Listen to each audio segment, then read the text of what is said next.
الحمد للہ وکفا وسلام علی عبادہ الذین اصطفى اما بعد اعوذ باللہ من الشیطان الرجیم بسم اللہ الرحمن الرحیم کل نفس ذائقۃ الموت ثم الینا ترجعون وقال اللہ تعالی فی مقام آخر کل نفس ذائقۃ الموت وَإِنَّمَا تُوَفَّوْنَ أُجُورَكُمْ يَوْمَ الْقِيَامَةِ فَمَنْ زُحْزِحَ عَنِ النَّارِ وَأُدْخِلَ الْجَنَّةَ فَقَدْ فَازَ وَمَا الْحَيَاةُ الدُّنْيَا إِلَّا مَتَاعُ الْغُرُورِ وقال اللہ تعالی فی مقام آخر أَيْنَمَا تَكُونُوا يُدْرِككُمُ الْمَوْتُ وَلَوْ كُنْتُمْ فِي بُرُوجٍ مُشَيَّدَةٍ قال اللہ تعالی فی مقام آخر كل من علیہا فان وَيَبْقَى وَجْهُ رَبِّكَ ذُو الْجَلَالِ وَالْإِكْرَامِ وقال رسول اللہ صلی اللہ علیہ وسلم تحفۃ المؤمن الموت سبحان ربک رب العزۃ عما یصفون وسلام علی المرسلین والحمد للہ رب العالمین اللہم صلی علی سیدنا محمد وعلی آل سیدنا محمد وبارک وسلم۔ انسانی زندگی ہوا میں رکھے ہوئے چراغ کی مانند ہے۔ جیسے ہوا میں رکھا ہوا چراغ ایک جھونکے کا محتاج ہوتا ہے، انسانی زندگی بھی ایک پل کی محتاج ہوتی ہے۔ کسی شاعر نے کہا، زندگی کیا ہے تھرکتا ہوا ننھا سا دیا، ایک ہی جھونکا جسے آ کے بجھا دیتا ہے، یا سرے مژگاں غم کا تھرکتا ہوا آنسو، پلک چھپکنا جسے مٹی میں ملا دیتا ہے۔ کہ زندگی کی مثال ایسی ہے جیسے ہوا میں رکھا ہوا چراغ، ایک جھونکا آتا ہے چراغ بجھ جاتا ہے، یا پھر رونے والے کی پلکوں پہ جو آنسو ہوتا ہے وہ پلک چھپکنے کا محتاج ہوتا ہے، پلک چھپکی اور آنسو زمین پہ گر گیا۔ اسی طرح انسان کا معاملہ ہے، ایک لمحہ پہلے زندہ ہوتا ہے اور ایک لمحے کے بعد اسے موت آ جاتی ہے۔ ہماری دنیا کی زندگی کا وقفہ بہت تھوڑا ہے، چاہے وہ 100 سال ہی کیوں نہ ہو۔ زندگی انسان کی ہے مانند مرغ بے نوا، زندگی انسان کی ہے مانند مرغ بے نوا، شاخ پر کچھ دیر بیٹھا چہچہایا اڑ گیا۔ جیسے پرندے کی مثال ہوتی ہے کہ وہ اڑ کر آتا ہے، تھوڑی دیر درخت پر بیٹھتا ہے، چہچہانے کے بعد واپس چلا جاتا ہے۔ ہم بھی اس دنیا کے درخت پر آئے، تھوڑی دیر اپنی زندگی میں ہم یہاں چہچہائیں گے، اعمال کریں گے، اور بالآخر ہمیں آخرت کی طرف لوٹ جانا ہے۔ آتے ہوئے اذاں ہوئی، جاتے ہوئے نماز۔ اس لیے بچہ جب آتا ہے تو اس کے ایک کان میں اذان اور ایک کان میں اقامت کہی جاتی ہے۔ اس کو یہ سبق دیا جاتا ہے کہ دیکھیں تیری زندگی کی اذان بھی ہو چکی، اقامت بھی ہو چکی، اب جماعت کھڑی ہونے میں جتنا تھوڑا سا ٹائم ہوتا ہے وہ تیری زندگی ہے، جیسے ہی تو مرے گا تیری نماز جنازہ کھڑی ہو جائے گی۔ آتے ہوئے اذاں ہوئی، جاتے ہوئے نماز، اتنی ذرا سی دیر میں آئے چلے گئے۔ اور یہ اللہ تعالیٰ کا ایک غیبی نظام ہے، بناتے ہیں اللہ تعالیٰ سارے زندگی معاملات کو۔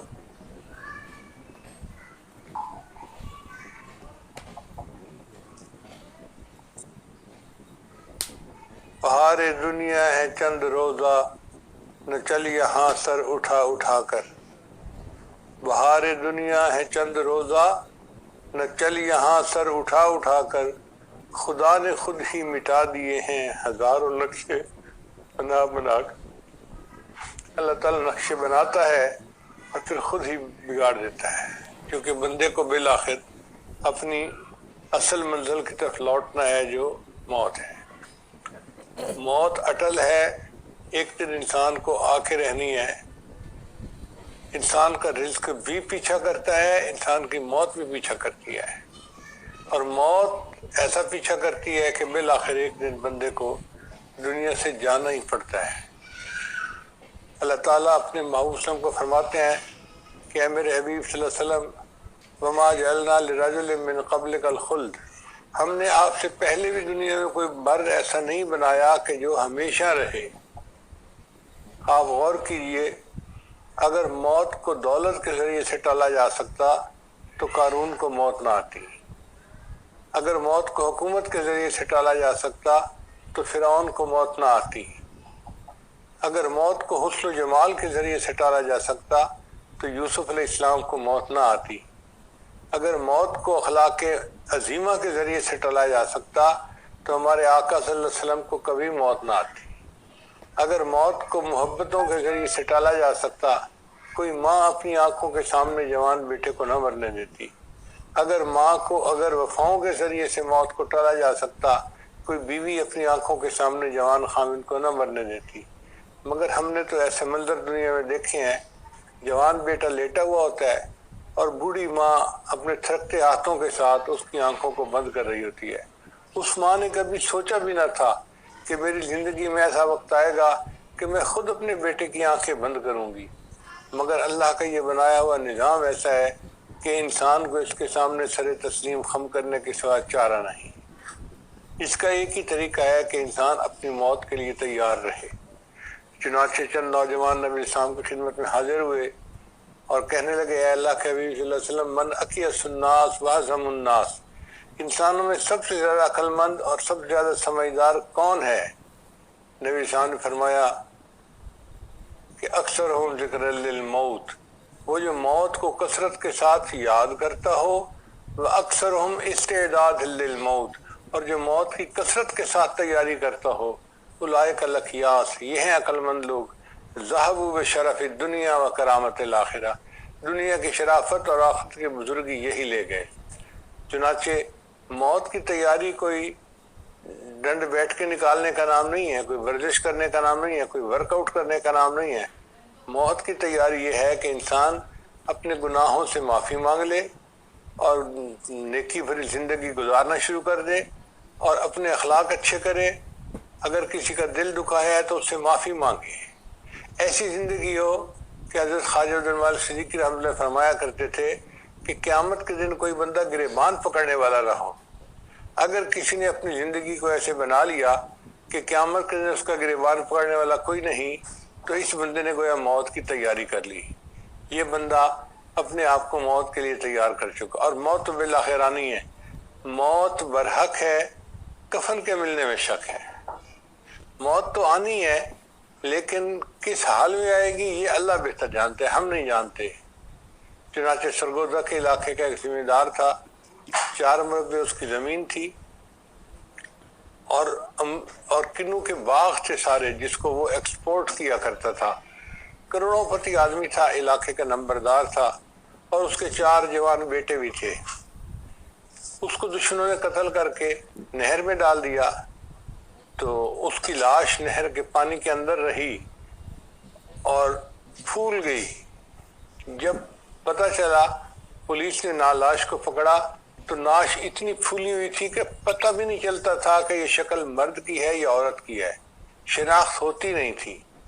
اب جب شناخت ہوتی نہیں تھی تو پولیس نے قریب گاؤں کے امام صاحب کو کہا کہ جو بھی ہے مسلمان ہے، آپ اس کو نہلا کر دفنا دیں، کیس کھلے گا تو پھر بعد میں دیکھی جائے گی۔ چنانچہ امام صاحب نے اس کو نہلا دیا، لیکن جب کفن دینے کا وقت آ گیا تو امام صاحب نے کہا کہ میرے پاس تو پیسے نہیں کہ میں کفن خرید سکوں، دیہاتوں میں کھانے پینے کی چیزیں ہوتی ہیں لیکن کیش شہر میں نہیں ہوتا کہ انسان خرچ کر سکے۔ تو بستی والوں نے کہا کہ اچھا پھر اس کے لیے چندہ کر لو۔ چنانچہ مسجد میں اعلان ہوا، لوگوں لاوارث نعش ہے، اس کو کفن دینا ہے، اس کے لیے چندہ لاؤ۔ کوئی 1 روپیہ لایا، کوئی 2 روپے لایا، کوئی 5 روپے لائے۔ 1 گھنٹہ اعلان ہوتا رہا اور 1 گھنٹے اعلان کے بعد پیسے پورے ہوئے، کفن خریدا گیا اور اس ناوارث لاش کو کفنا کر بالآخر دفنا دیا گیا۔ 3 مہینے کے بعد جب کیس کی حقیقت کھلی تو پتہ چلا کہ وہ بندہ اپنے علاقے کا نمبردار تھا، کئی کروڑ روپیہ اس کے بینک اکاؤنٹ میں تھا اور 4 مربع زمین کا مالک تھا اور اوپر کنو کے باغ لگے ہوئے تھے، 4 جوان بیٹے تھے۔ اس بندے نے زندگی میں کبھی نہیں سوچا ہوگا کہ میں جب مروں گا تو چندے کا کفن لے کے دنیا سے جاؤں گا۔ تو موت برحق ہے، کفن کے ملنے میں شک ہے۔ حضرت علی اللہ عنہ فرمایا کرتے تھے کہ موت کی تکلیف انسان کو کینچیوں سے کتر دینے سے زیادہ سخت ہوتی ہے، انسان کو موت کی تکلیف دیگ میں بھون دینے سے زیادہ سخت ہوتی ہے۔ چنانچہ ایک اللہ کے ولی فوت ہوئے تو ان سے پوچھا گیا جی کہ آپ نے موت کو کیسے پایا؟ کہنے لگے ایسے لگتا تھا جیسے زندہ بکری ہے جس کی کھال اتاری جا رہی ہے۔ آپ خود غور کریں، اگر کچن میں کام کرتے ہوئے کبھی چھوٹی سی انگلی جل جائے تو کتنی درد ہوتی ہے۔ یہ درد کیوں ہوتی ہے؟ کہ جو جسم کے سیل جلے ان میں سے روح باقی جسم کے اندر سمٹ گئی۔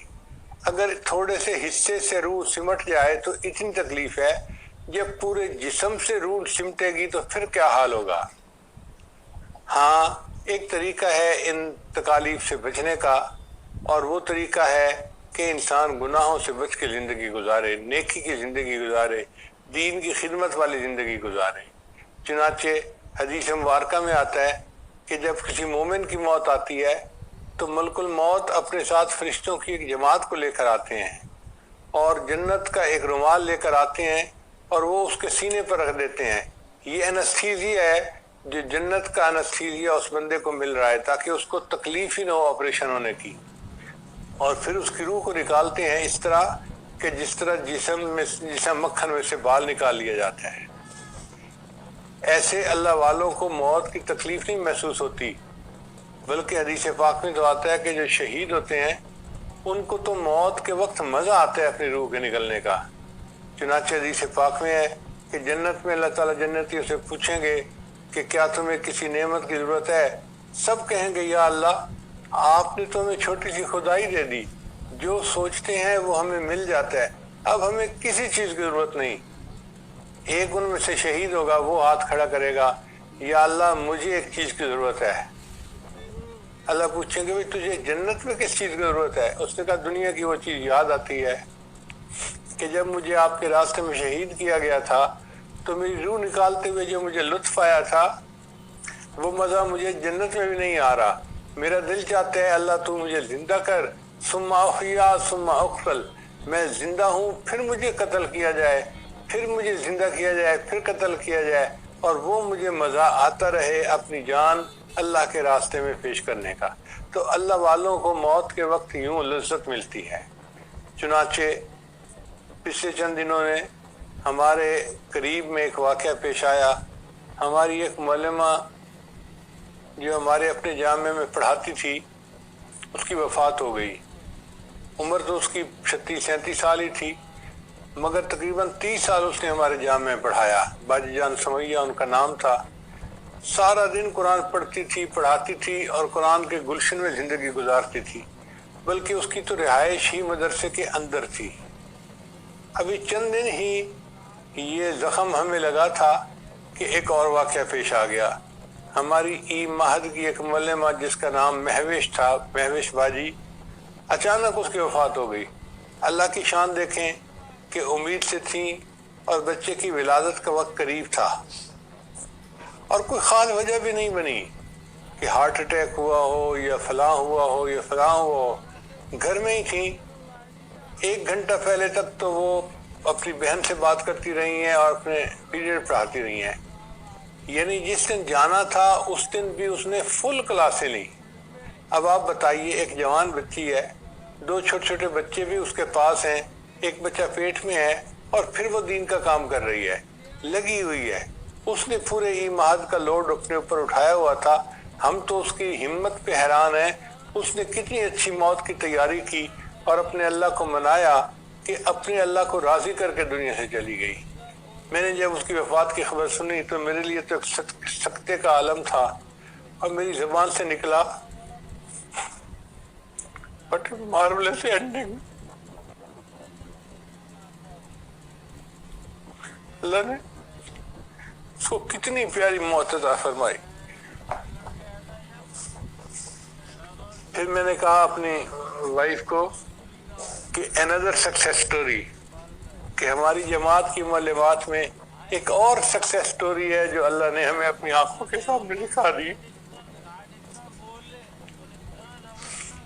اللہ تعالیٰ اس کی محنت کو قبول کرے اور جس محبت اور لگن کے ساتھ اس نے دین کا کام کیا، کھانا پینا بچے گھر کے کام یہ سب کچھ اس کے ذمہ تھا. اس کو کوئی ہیلپ نہیں تھی، گھر میں نوکرانیاں نہیں تھیں، سارے کام خود کرتی تھی، جوان خامند بھی ہے. پھر اس کے باوجود دین کا اتنا کام یوں لگتا ہے کہ اللہ نے اس کے راستے ہموار کر دیے تھے کہ میری بندی تیری مہلت تھوڑی ہے، تو جلدی اپنے سارے کام سمیٹ لے اور میرے پاس آ جا. چنانچہ حدیث مبارکہ میں آتا ہے کہ من احب لقاء اللہ احب اللہ لقاءہ، جو اللہ سے ملاقات کو پسند کرتا ہے اللہ اس سے ملاقات کر کے خوش ہو جاتے ہیں. اور ایک حدیث پاک میں آتا ہے کہ تحفۃ المؤمن الموت، کہ مومن کے لیے موت ایک تحفہ ہوتی ہے کہ اس کی اللہ سے ملاقات ہو جاتی ہے، اللہ کے پاس وہ چلا جاتا ہے. تم اس میں کوئی شک نہیں کہ مہوش باجی اللہ کے پاس تو چلی گئی، لیکن ہمارے دل بڑے غمزدہ ہیں، اس لیے کہ قریب رہتے ہوئے جو دلوں میں محبتیں ہوتی ہیں تو انسان ان محبتوں کی وجہ سے مس کرتا ہے، انسان ان محبتوں کی وجہ سے اداس ہو جاتا ہے. ہماری آنکھوں میں آنسو ہیں، دل ہمارے غمزدہ ہیں، لیکن ہم اللہ کا شکر ادا کرتے ہیں کہ اللہ نے ان کو اتنی اچھی موت عطا فرمائی.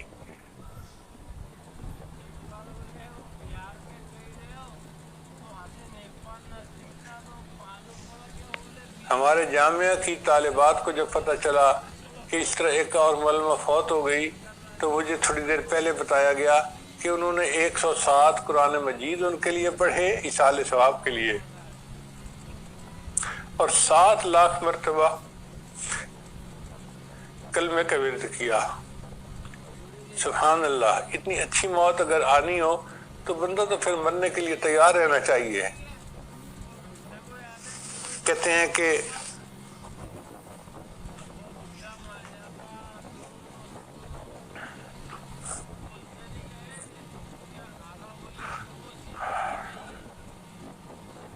وہ ایک مقبرہ ہے جو دنیا میں عجوبہ ہے،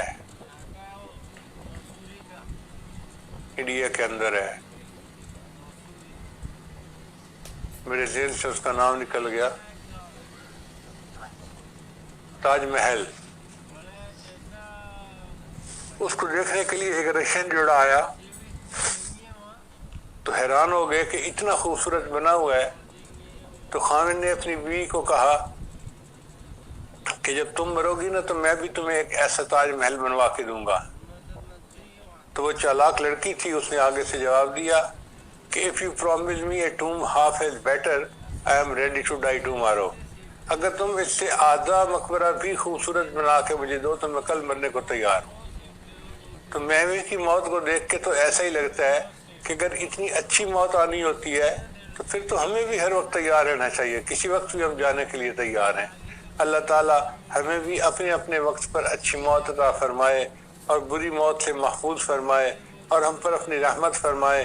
اور جیسے وہ ایک اچھی یاد چھوڑ کر گئی، نبی علیہ السلام نے ارشاد فرمایا اذکروا محاسن موتاکم، تم اپنے مرنے والوں کی خوبیاں بیان کیا کرو. اب سمجھ نہیں آتی کہ ہم مہوش کی کیسی خوبیاں بیان کریں. خامن کو بھی اس نے خوش رکھا ہوا تھا، گھر کو بھی اچھا چلا رہی تھی اور مہد کا کام بھی کر رہی تھی، اور ہمارے ساتھ تو محبت کا اس کا ایسا تعلق تھا کہ جو مثالی تھا. اللہ تعالیٰ اس کے اہل خانہ کے لیے اس غم کو آسان کر دے، اور اس کے اہل خانہ مبارکباد کے قابل ہے کہ بچی اتنی اچھی موت لے کے دنیا سے چلی گئی. وہ اس پر اللہ کا شکر ادا کرے. اللہ فرماتے ہیں وَلَنَبْلُوَنَّكُمْ بِشَيْءٍ مِّنَ الْخَوْفِ وَالْجُوعِ وَنَقْصٍ مِّنَ الْأَمْوَالِ وَالْأَنفُسِ وَالثَّمَرَاتِ وَبَشِّرِ الصَّابِرِينَ. میں نعمان دیکھتا ہوں کہ اس کے اوپر اچانک اتنا غم آ گیا. اس کے 2 بچے، اس کے 3 بچے اس کے پاس تھے چھوٹے چھوٹے، کوئی کیئر کرنے والا بھی نہیں تھا، اور بیوی دنیا سے چلی گئی اور وہ اکیلا تھا. میں اسے بار بار فون کر کے تسلی دیتا تھا اور دل میں سوچتا تھا کہ اللہ نے ایسے ہی لوگوں کے لیے فرمایا ہے وَبَشِّرِ الصَّابِرِينَ، اور صبر کرنے والوں کو بشارت دے دو. الَّذِينَ إِذَا أَصَابَتْهُم مُّصِيبَةٌ قَالُوا إِنَّا لِلَّهِ وَإِنَّا إِلَيْهِ رَاجِعُونَ۔ اللہ تعالیٰ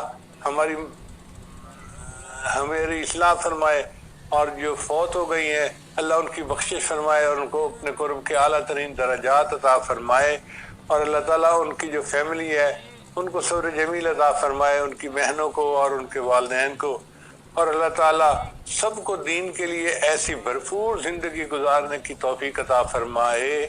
وآخر دعوانا ان الحمد للہ رب العالمین۔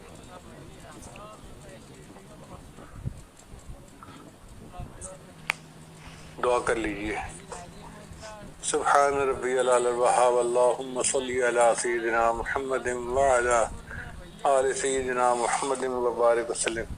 ربنا ظلمنا انفسنا وَإِن لَّمْ تَغْفِرْ لَنَا وَتَرْحَمْنَا لَنَكُونَنَّ مِنَ الْخَاسِرِينَ۔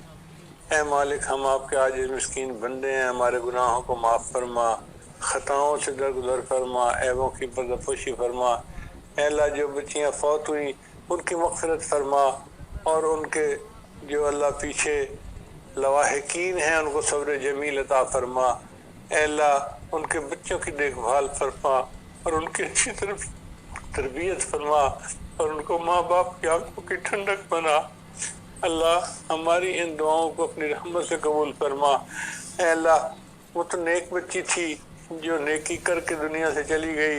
اے اللہ، ہم تو گناہگار بندے ہیں، ہمارے گناہوں کو معاف فرما اور ہم پر بھی رحمت کی نظر فرما، اور ہمیں بھی دین کی ایسی محنت کرنے کی توفیق عطا فرما۔ پروردگار عالم، رحمت کا معاملہ فرما، جو مانگا وہ بھی عطا فرما، جو مانگنا چاہیے تھا نہیں مانگ سکے وہ بھی عطا فرما۔ اور اے اللہ، ہم نے تو اپنی اوقات کے بقدر مانگا، تو ہمیں اپنی شان کے بقدر عطا فرما۔ اللہ، جو آپ نے ہمیں دنیا میں نعمتیں دی ہیں ان کی قدردانی کی توفیق عطا فرما، تقوی کی زندگی گزارنے کی توفیق عطا فرما، آنے والے وقت کو گزرے وقت سے بہتر فرما، آنے والی زندگی کو گزری زندگی کا کفارہ بنا۔ اے اللہ، جب ہم صحت کے حالت پہ بھی آپ کے محتاج ہیں تو بیماری کے عالم میں آپ کے محتاج کیوں نہیں ہوں گے؟ اے اللہ، جب ہم جوانی کے عالم میں بھی آپ کے محتاج ہیں تو بڑھاپے میں آپ کے محتاج کیوں نہیں ہوں گے؟